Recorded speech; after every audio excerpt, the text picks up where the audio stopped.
জীবনে যদি অনেক দূর যেতে চান, জীবনে যদি আকাশ ছুঁতে চান, একটা রুল অলওয়েজ রিমেম্বার, এই কান আর এই ঠোঁট তথা আপনার জিহবা এমন তালা মারবেন, মুখে এবং কানে এমন তালা মারবেন, এই মুখ দিয়ে কোনো বাড়তি কোনো কথা নেই, আর এই কান দিয়ে এমন কোনো কথা শোনার টাইম নেই যেই কথা আমাকে আমার গন্তব্য থেকে এক পা পিছু করে দিবে। ঠিক কিনা বলেন?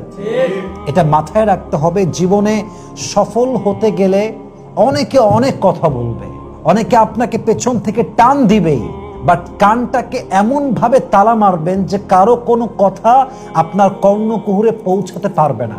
এমন ভাবে জবানকে বন্ধ করবেন যেই জবান দিয়ে কোনো বাড়তি এক্সট্রা অনর্থক অযথা বৃথা মিনিংলেস একটা শব্দ জবান দিয়ে বের হবে না যতক্ষণ পর্যন্ত আপনি সফল না হবেন। আপনার জবানও তালা, আপনার কানও তালা। রাজি আছেন তো ইনশাআল্লাহ?